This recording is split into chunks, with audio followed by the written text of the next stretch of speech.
So yes, it is all government controlled. This is what I was speaking about on Friday in regards to the responses to events. I'm going to call them tragedies, but that's the wrong word because that makes it sound like act of God, where a meteor falls out the sky and for some reason decides to stab 3 white men to death in a park. And Happens often. Many such cases. yeah, no, we're talking about the well, how can I put this politely? The Thing. Random events that happen in British life since the 2010s for some reason. And, well, it turns out the government has a playbook for how to respond to such things. And Because of course they do. this is not unexpected either. I mean, some people will argue as we read through this, oh, this is the responsible role of a government to try and have some kind of responses to temper tensions. Unfortunately, as we go through it, you'll see, well, it has the other effect of retarding all public dialogue about these conversations. So there's that. But otherwise, let's get into it. We'll start off by promoting something on lotuses.com, being Matthew Goodwin's Values, Voice and Virtue interview. So do go and check that out. Otherwise, we shall begin. Because where we left it off was this attack in Nottingham, in which local West African migrant, who'd been here for a few years, decided to go out with his white van, and the white van killed people. I can't believe it. So I'm told. But the response was to hold this massive vigil, which had been organised in 2 days, which was impressive, to say the least. And they had a massive hashtag as on a banner. They had the mothers of the dead children come out and give speeches about how, well, for some reason they laden their speeches with topics about racism and religious Don't bigotry. be racist, guys. Well, one of the lines was from... This was completely neutral as an action. It could have happened to anybody, been done by anybody. Nobody was talking about race either, but she didn't just say race. She said, like a government checklist, she said, have no hatred for race, gender, religion, and blah, blah, blah. The literal spiel you get from the Equality Act, which a normal person wouldn't write, I would have thought. Well, I mean, notice the incredibly checklisty lineup of diversity standing right behind where she would be giving the speech from here. So a lot of people were suspicious about this event because this has happened multiple times. We went through it on Friday. I won't rehash the whole thing. You can see here a clip we didn't play. Did she break out an acoustic guitar and start singing "Don't Look Back in Anger"? But that did happen in Manchester. Yep. You can see the one of the MPs here coming out and just saying "Love always wins" because a bland slogan. For some reason. Evidence to the contrary, mate. Well, anyway, we'll check out this article from Middle East Eye. Now, the Middle East Eye is... from the Middle East? No, they're based in London. Oh, are they? Oh, okay. So the guy who founded them, I think, is the ad sir. He used to work for The Guardian, and they've had some really prestigious people writing for them, including, Kamal Khashoggi, the guy who was assassinated by the Saudis. Oh, yeah. They've been banned in Saudi Arabia and United Arab Emirates All right. as a result. But the point being, they're not unusual of an outlet, and the data in here and information I'm going to believe, because it seems to be factually accurate. Well, they list in here, mind control, the secret UK government's blueprints shaping post-terror planning. Now, the thing is, this isn't always about terrorism, the response to a random incident, as we're going to keep referring to them as. The British government has prepared for terrorist incidents by pre-planning social media campaigns that are designed to appear to be spontaneous public responses to attacks, the Middle East Eye has learned. Hashtags are carefully tested before attacks happen, Instagram images selected, and impromptu street protests posters are printed.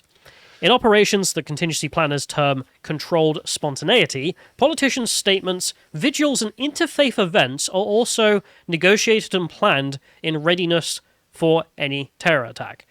The campaigns have been deployed during every terrorist incident in recent years, including the 2017 London Bridge attack and Finsbury Park mosque attack.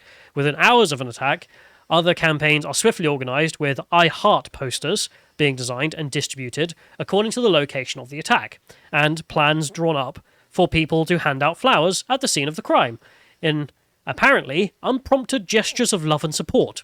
Wow. I can't believe people would just go out and do this without being prompted at all. No. Is the question that they're hoping that you would ask yourself. This is... It's Look at the community ridiculous. coming together by force. I mean, this article is talking about how they will do it in response to terrorist attacks, but they will do it in response to literally anything that they want to manufacture consent with. Often people talk about how maybe Just Stop Oil and all of these other protest groups seem to have a certain level of protection from the government because perhaps they're trying to manufacture the consent from the public for something that they're trying to do, like pass the bills that limit the ability of people to protest, for instance.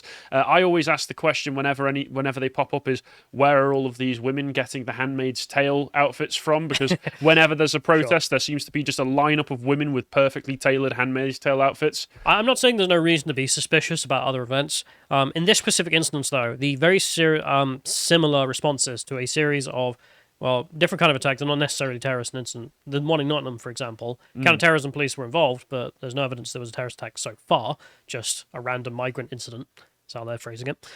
But we don't have any evidence, concrete, for those ones. For this, we do. And this is an article that's written before this incident in Nottingham, as you can see, This 2019. Back in 2019, yes. But, the same response seems to have happened.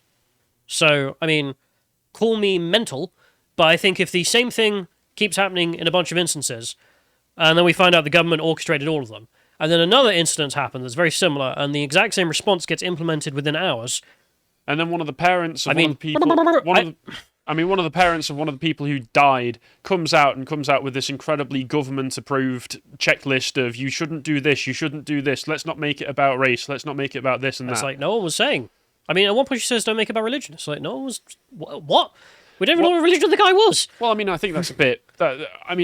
when something like this happens, everybody knows there's an unspoken tension in the air for most normies that they know really what it's about, but you're not supposed to say. How could you say that? There will be people who do come out and just outright say it, and they're addressing those people whilst also letting every one of the normies know, no, you're not supposed to think this. You know that that's what actually happened, but you're not allowed to think it. So if you say it in public, you will be shamed. So we'll go over the evidence, and then people can make their own views, of course. But I am sus of such things. The purpose of the operation, so this is the White Knight version of Steel Man of why we do it, according to a number of people involved in their creation, is to shape public responses, encouraging individuals to focus on empathy for the victims and a sense of unity with strangers, rather than reacting with violence or anger. So the best idea is that we're dampening tensions, and even if we're lying or orchestrating this, that's okay, because it means there won't be any violence. And that's a good thing, because violence bad.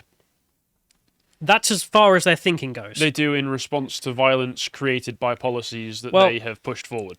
Yeah, that's true. But also, that's as far as their thinking goes. No one thinks about the effect of that for some reason at the government. We'll get back to that in a minute. Some had been devised the previous year, at a time when social media platforms were aiding communications between protests during the Arab Spring, and when a series of riots were erupting in towns and cities across England. Although there were no terrorist incidents at the 2012 Olympics, variants are said to have been deployed in the wake of every attack since the UK. In the UK since then. The point being that I was skipping over a little bit there because we'd be here all day if we read the whole goddamn thing. 2012 was when they planned for, okay, we're just going to plan there's going to be a bunch of terrorist attacks. We should have some plan in place to deal with that. Response from the public, who are upset that we can't keep them safe. And the response was, what if we control their feelings? Examples of controlled spontaneity within the UK that the Middle East Eye has identified include a media campaign that was swiftly deployed after a number of British and American aid workers were beheaded by Islamic State militants in 2014, the use of hashtags, posters, and vigils after the London Bridge attacks of June 2017, in which 8 people were murdered and almost 50 injured. We went over the Lion of London Bridge, who was Millwall, last time. A Twitter, Facebook, and mainstream media campaign that was employed later that month, shortly after a man drove his van into a group of people outside a mosque in North London, killing 1 person and injuring 10 others, that being the Finsbury Park mosque attack. Yes. There were a series of Islamic-inspired attacks, so then there was an anti-Islamic attack from a random, and then everything died down. All of these, I must say, always seem to, because apart from that Finsbury Park one that you've just mentioned, a lot of them seem to generally be in one direction. So a lot of this manufactured consent seems to be in the direction of the Norm Macdonald joke, but what might happen to the innocent, peace-abiding Muslims? That is the primary concern. In fact, we have the evidence. So you can see here the Union Jack hijab. This is the main aspect they bring up here. So after Alan Henning, a British aid worker, was murdered by Islamic State in October 2014, the Research, Information and Communications Unit, so RICU, terrible name, a controversial propaganda unit that is part of the Home Office Security and Counter-Terrorism in the UK, turned to a striking image that had already been developed by one of its private sector contractors. Yep. The image was created by Breakthrough Media, a London-based communication company, and was photographed of a woman wearing a Union Jack hijab, taken for the profile in response to the event. And as you can see, The Sun had that as their front page in response to someone being executed in the Middle East. Okay, they can make this claim that this is organised by the government. Where's your evidence? Well, they got the documents, so they just printed them. It's pretty good evidence. So the next one here. We can see that this is just the thing in question I'm talking about. But I believe if we move on. Yeah, this one. This is the article about the whole thing in detail. But if we go to the next link, then we can see the actual evidence in question. There you are. This is the document. Making a stand. Aim to encourage British Muslim women to make a stand and to take the lead to reject ISIL propaganda and discourage travel to Syria and Iraq. Like, you can see the, let's say, well-meaning aspects of such a thing. Again, when we usually go over stuff, I'm very skeptical of, like, oh, these people are all just evil. Usually they are complete morons. I mean, like, the response from that poster, for a minute, if we go back to the poster, is that, well, what's the message? The propaganda message is that diversity is not a problem because we're all British. That's what I would take away from that aspect. And certainly, it's the message that's trying to be sent out there. Yeah, I mean, The Sun isn't a Muslim women magazine. No, it's not known for such things. It's meant for general audience, and in which case, then, well, you're not making it just for women. Because if you go to the document again, that's what the weird thing about the whole thing is. So, very quickly, the Making a Stand campaign was launched by Inspire, a women's counter-extremism organisation. Internal government documents seen by the Middle East Eye lists Making a Stand as a RISU product, referring to the Research Information and Communications Unit, the Home Office, blah, blah, blah, blah, blah. Been over it. But they say in here, so UK secrecy, first off, rating is from official to secret and then top secret. So this is the lower level. There you are. Primary target audience, 250,000 female Muslims aged 15 to 39 in 30 prevent priority areas from Bangladeshi, Pakistani, Arab and Somali backgrounds. Coverage, national, resources required, access to women's civil society groups. Well, that's why I was thinking it might be on The Sun, because perhaps in these 30 prevent priority areas, perhaps The Sun is the most prevalent newspaper or most purchased newspaper in those areas. I don't think they're that smart, to be honest. I think they are. I think they just went with, how do we get a large audience, put it in The Sun. I mean, perhaps. Anyway, but the thing in here, so they're trying to organise a post-response in images and hashtags of trust us, everything's fine because we're all in this together. Okay? Well, that's not what I took from it, as we mentioned. I mean, the rest of the public, because obviously that message goes out to everyone, is something else. And I don't even know if they're smart enough to understand that, honestly. I mean, the person who wrote that document, do you think they ever thought for a minute how the rest of the British public would take that image? Or I think it just wrote that off as though it's I think they know that they can control the narrative and control the flow of discussion well enough that whatever controversy comes about can either be silenced or shamed. Yeah, whereas other communities not. We'll go back to the article because there's this one, we're sending you 100 imams. While covert messaging deployed as part of the Prevent program is aimed at Muslims, particularly young men, attempts to plan for controlled spontaneity in the wake of a terrorist attack is aimed at the general population. So that previous one was apparently meant to be aimed at just Muslims. This is the London Bridge attacks, where a team of men arrived at the scene of the murders in an unmarked van. They could be seen being admitted behind the police cordon, where they plastered walls with a number of posters bearing images of London and a number of hashtags that were already circulating on Twitter. Hashtag turn to love, hashtag for London, and hashtag love will win. So if you remember the terrorist attacks and you remember that being the response, or, you know, don't look back in anger or anything else, and you think, what? That's your response to your people being killed? Well, it's the government's response. It's to make you not focus or get angry, because that might cause them to change the endless cycle, which is you put a French flag in your profile and move on, and then it happens again.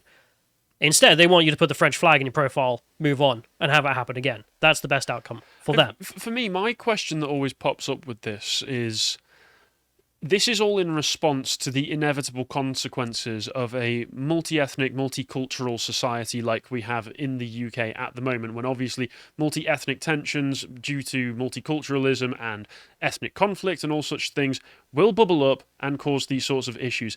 Is all of this conspiracy, is the violence, is the obvious immense amount of effort that it takes to be able to pull these sorts of things off, is all of this worth it? Just so that you can make sure that Westminster toffs can have brown people serving them at Pret. I thought you were going to go with the other argument. Which one? What would we do without all the food? Oh, well, I mean, we could spend all this money, or we could buy a cookery book. So... I mean, I know it was a Rowan Atkinson joke back in the day, but, I mean, we do have the recipe.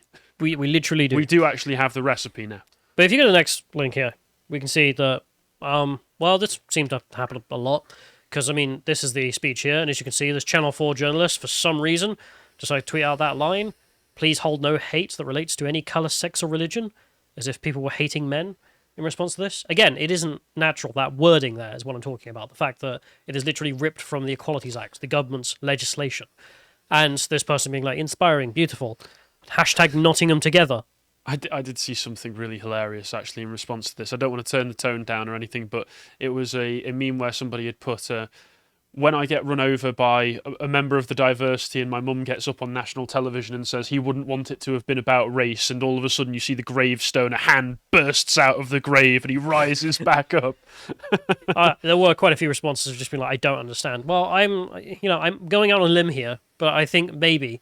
Because if she just said, oh, it shouldn't be about race because the guy was West African, I could at least be like, okay, well, that makes sense. But to list all of the different characteristics of the Equality Act 2010 spontaneously, it is amazing. She might as well have just walked up and said, looked straight into the camera and said, do not blame the government's immigration policies for this. We'll get the next one, because BBC it's that transparent. Journo did the same thing, as you can see there, hashtag Nottingham Together. Again, just another Journo, just brought in. Massive banner that says hashtag Nottingham Together, one city. Which has just been printed in the last day because, I don't know. They never would have expected anything like this to happen. Good Samaritans just organised a mass vigil with barriers and stewards. This is the one thing we didn't want to happen. People handing out flowers just to Good Samaritans. It's okay. Well, we'll get back to the article because there's more evidence here that leads to that. So this practice, known in the UK as fly posting, this being the putting up of posters behind the police cordon at London Bridge, is a minor criminal offence. But police admitted members of the fly posting team behind the cordon and took no action. The men were doing the work, declined to tell journalists who they were or where they were from. When the cordon was eventually lifted and members of the public were able to return to the scene of the attack, they found themselves surrounded by apparently impromptu signs of the public's defiance and unity. And you can see it here, for example. The imams come in a minute, and they're holding some of the signs there. I mean, they are crap as well, signs. The day after that, a government official telephoned Southwark Council, the local authority for the area where the murders happened. Quote, he said, we're sending you 100 imams, the council officer recalls. 2 days after that, about 100 imams and Muslim community leaders from across the UK duly appeared on the bridge, with one reading a statement condemning the attack. Amazing! Amazing that these people just happen to all feel a sense of unity. The following weekend, a group of Muslims arrived at the bridge and handed out thousands of red roses. One of the organisers described it as a symbolic gesture of love for people affected by the attack. Public's supposed to just think, we went out and handpicked them all ourselves. Yes, the local Muslims, whenever you poll them on such instance, the first thing that comes to mind is how do we hand out roses to the public? Yep. Hashtag just Muslim things. What the event's organisers did not say is that she worked for the Home Office in law enforcement. She told the Middle East Eye that it was an entirely grassroots initiative with no government assistance. I was acting as a member of the community and sought assistance from my personal networks, is what this person told the council worker, which is obviously a lie. They worked for the Home Office and it was orchestrated as, the term they use is recovery in these instances. Recovery of what exactly? The narrative, National I presume? unity. Yeah. They also go on to the hero of Finsbury Park. This is actually quite a sad story for the Muslim guys involved, who just got thrown under the bus by the Home Office, as well as obviously the event itself. A week later, in the early hours of Monday morning, an Islamophobic lone attacker, Darren Osborne, drove his van into a group of men near a mosque in Finsbury Park, North London. A number of the young men restrained Osborne and protected him from attacks by others. A little while later, they were joined by Mohammed Mahmoud, the mosque's imam. By the following morning, the hashtag We Stand Together was running across Twitter, after initially being promoted by police and police commanders. You know, average grassroots people. As journalists gathered at the police cordon, a number of them were approached by a woman who called herself Gabby, and explained she was working for a company called Horizon PR. What Gabby did not say was that Horizon PR had actually been created by Breakthrough Media, another communications company, M&C Saatchi PR UK, and that Breakthrough had used it to promote the messaging it creates and disseminates through cooperating with civil society groups under a contract with Raisu. There you go. I mean, that's a long, long web of... Okay, yeah. Gabby turns up here. What did Gabby do? Gabby was just there to hand out roses? No. A number of journalists have told the Middle East Eye that Gabby offered to introduce them to the man standing nearby. This man explained that his name was Shakut Warich and that he was from an organisation called Faith Associates. Warich stretched the journalists... to the journalists, the role that the mosque's imam had played in protecting Osborne until he could be handed over to the police. This came to dominate the news reports days after the attack. He did not mention anything about the organisation's relationship with Breakthrough or the British government. Faith Associates, a limited company, had for several years been part funded by government contracts, and an internal Breakthrough and Raisu documents seen by the Middle East Eye show that it works to disseminate government messaging. Now, you may have noticed, no point did they mention the other Muslim guys who actually held him down. Nope. They go over in here, the Muslim guys in question got pretty pissed off about that and stopped even attending the mosque afterwards. I mean, they should be heroes of the community. And instead they were just, I don't know, you're the wrong car. We need an imam to make the statement. Okay.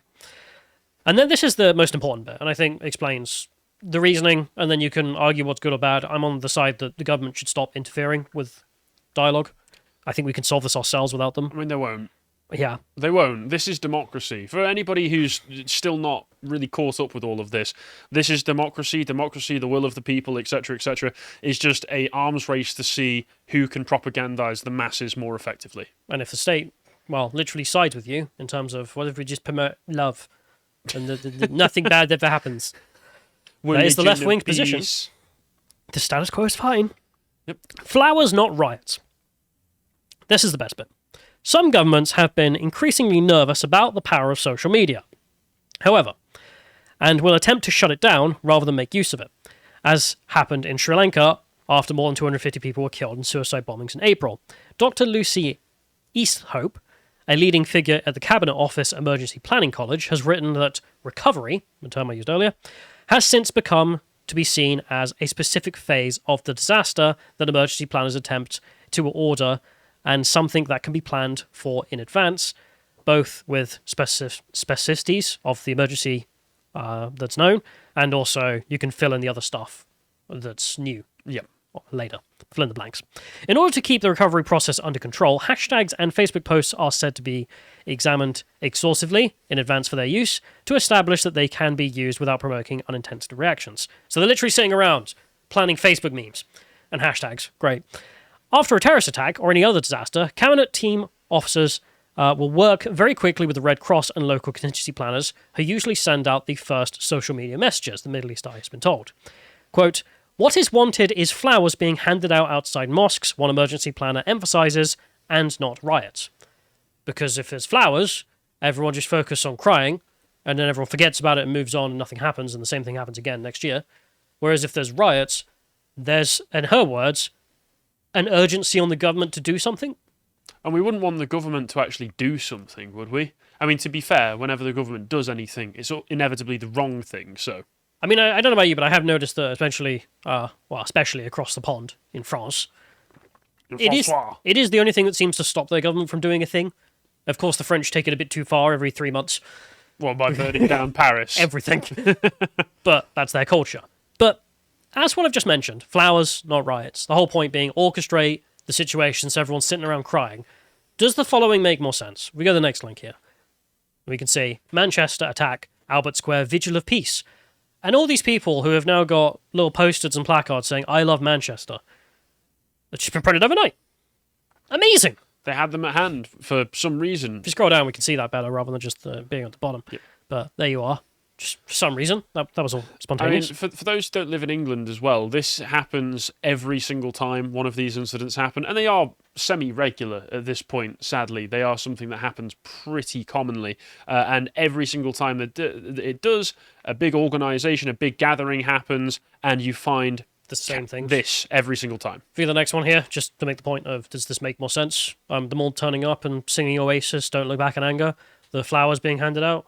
I mean, sure, there are plenty of people who will go and buy flowers and bring them, but the government are literally telling us, we also send people to hand them out. So, does that. I mean, does the mother's statement make more sense now? I mean, again, call me crazy, but I think listing off the specifics of the legislation, race, colour, sex, or religion, is a little unusual. Please do not discriminate against any of the Equalities Act 2010 protected characteristics. That's my statement. Yeah. Okay. Thank you. Goodbye. If we go to the next one as well, does the random diversity make more sense as well, as you pointed out, behind her? It's a very deliberately chosen level of diversity in the background as well. Diversity of the crowd wasn't the same as what was on the stage by the organisers, who knows who they are. And this is very much a unique response to unique places as well, as we've learned. So in this article, for example, they mentioned Salisbury, the Novichok attack. So if people don't know, the story goes that some Russian agents found an ex-KGB officer who was living in Salisbury, and he had betrayed them back when it was the Soviet Union. So Russian agents came, poisoned him, and there was a chemical weapons attack. So, in response, according to the people at the Home Office, they said they started planning in the same way they always had. Because remember, it's not just terrorist attacks, it could be anything. So they started organising, well, should we get some I Love Salisbury t-shirts and etc. Quote, in Salisbury, people were telling us, we're not going to wear t-shirts saying I love Salisbury, we just want the Novichok cleared up. We can play the hashtag game in Manchester, where there's a lot of young people, and they like it. That says it all, doesn't it? These stupid, moronic children are so desperate to virtue signal that they'll just go along with literal government psyops. Kind of, yeah. I mean, that's the message that I get. vulnerable young people who have just been shocked by something happening. Yeah, you can play games with them, it seems. But in Salisbury, there's lots of ex-military people, this is a quote, and people just seem to have good sense, so we didn't use the usual recovery stuff there, end quote. So yeah, no, the people here live with conflicts. They're literally Many of them have too been to war. smart. They're too smart and too experienced to fall for something like this. They know a psyop when they see it, and it's boring. It's a waste of money. So they didn't bother. So there we are. There's that. So they go on to talk about they also organise multi-faith displays of solidarity that are negotiated in advance of every terror attack, such as on that stage.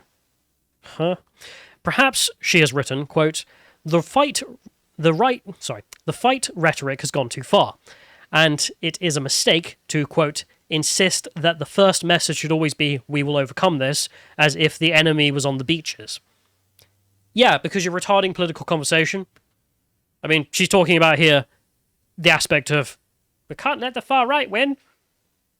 Every time.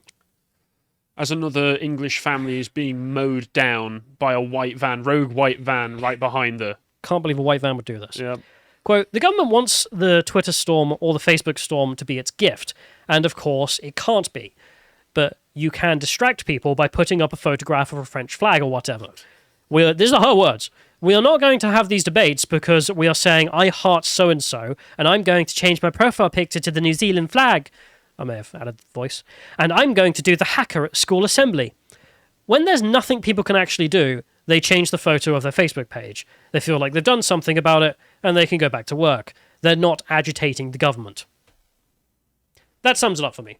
I mean, that's the direct quote from the person who helps organise the stuff, who spoke to Middle East Eye, giving them the documents in question.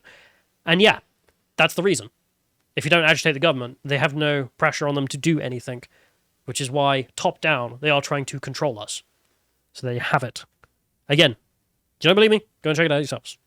Not even my words. Also, look into what a government denotice is. That's another interesting thing where the government can literally say to all of the major newspapers in England, don't talk about this story. If the government had wanted, they'd have been able to just switch this off from the mainstream narrative if they wanted to. The only problem that I don't think that works as well as it used to is because of social media now.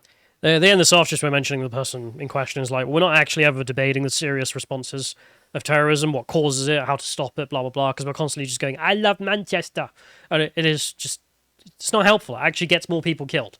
So, I mean, if there are any spooks watching, my advice would be to F off. Honestly, you have retarded public conversation so many times that you have made the conversation about how to stop such things completely lobotomized. When you go and talk to the public, you will get people who have had that response in their face of like, we shouldn't be angry about it, should we? And what's the response? As your leaker says, nothing changes. And everything just gets worse. So yeah, you've made the country worse with your work. Thanks again. If you appreciated that segment from the podcast The Lotus Eaters, you can go to lotuseaters.com to get access to all the premium contents on the site, such as the Brokenomics series, this episode on rent controls. And if you'd like to find out what else is being put out, you can follow on Getter at lotuseaters_com on Getter. Thank you and goodbye.